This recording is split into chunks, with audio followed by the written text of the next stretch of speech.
I'd like to show you now foods that have an acid effect on the body and foods that have an alkaline effect. Alkaline.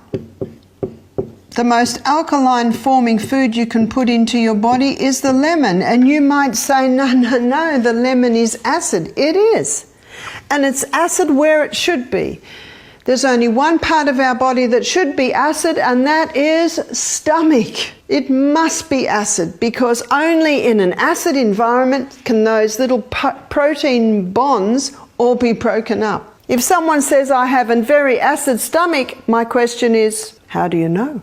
I can feel it. The problem's not acidity. The problem is maybe you're dehydrated and you don't have that nice thick mucosa lining. Some might say, well, it comes up. That's not the problem with the acid. The problem is the gate, the cardiac sphincter. If it's strong and shut, no acid will come up. Can you see why the detective hat has to be put on to find out why these things are so?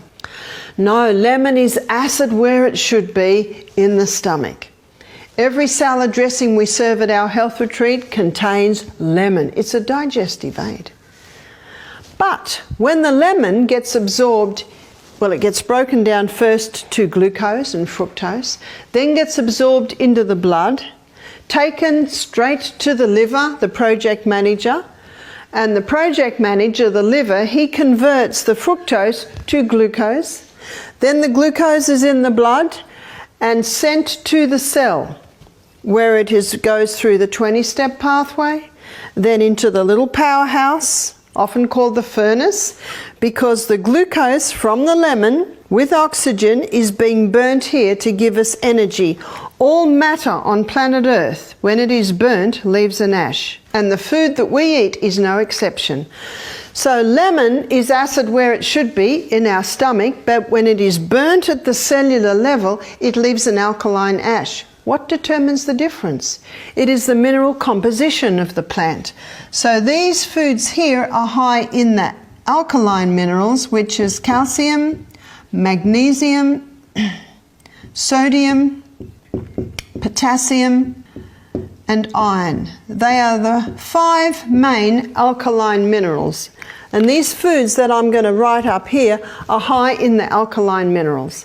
Whereas on the acid side, the foods on this list are high in the acid minerals, or the acid-forming minerals, which is chlorine and sulfur and phosphorus.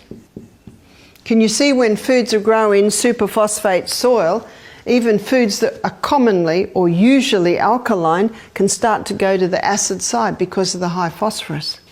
The second most alkaline forming food you can eat is dark green leafy vegetables. They're very alkalizing.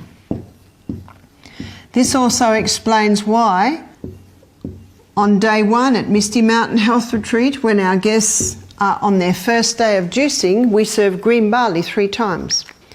A lot of waste is starting to come out of their body. All body waste is acid. So the only 2 parts of our body that should be acid is stomach and the waste that's coming out.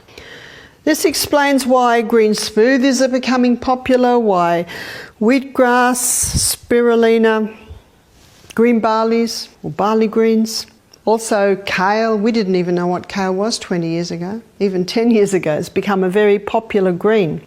The greens are very alkalizing and they're very high in the alkaline minerals. Vegetables.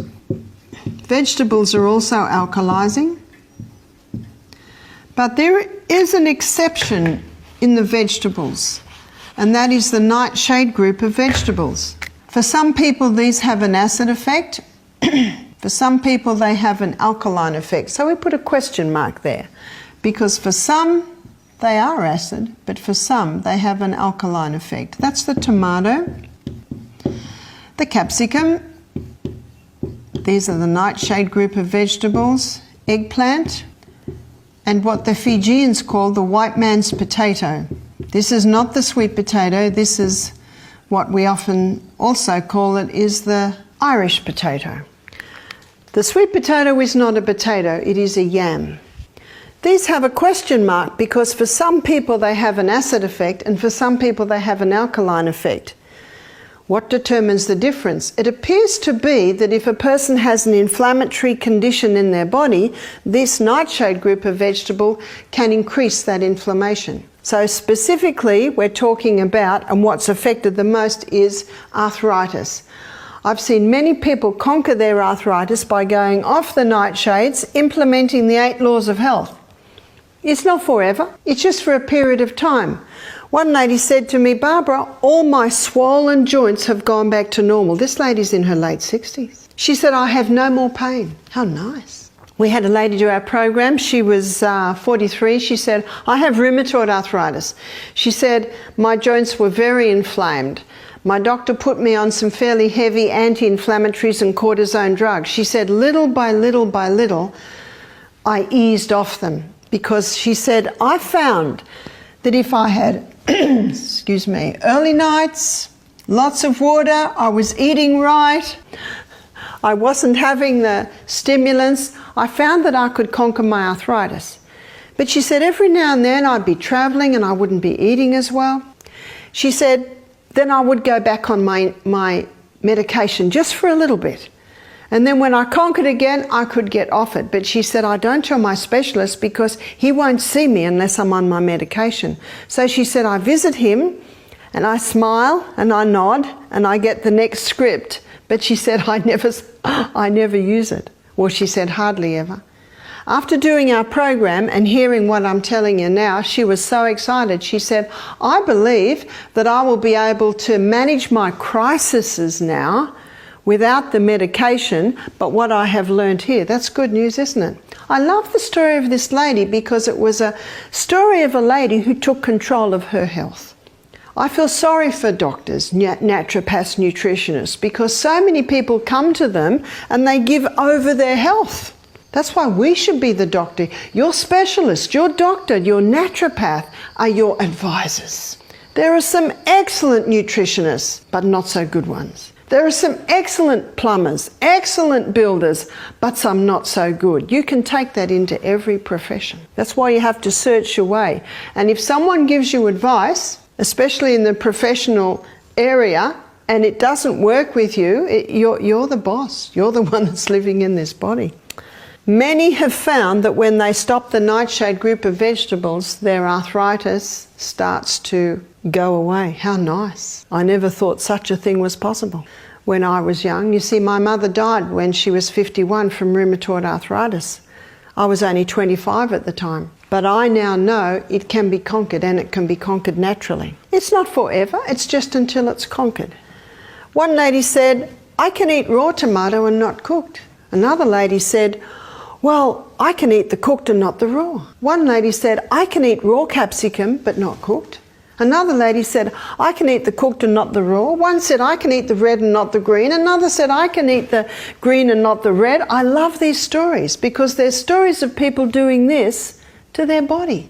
We are the doctor. If the body says go for it, do it. My body says to me, don't even put capsicum anywhere near your mouth. So I don't. You've got to listen to this body. My husband has 5 times the potatoes I have.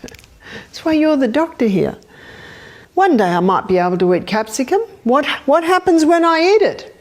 It repeats on me all afternoon and my energy is just sapped. So I listen to my body.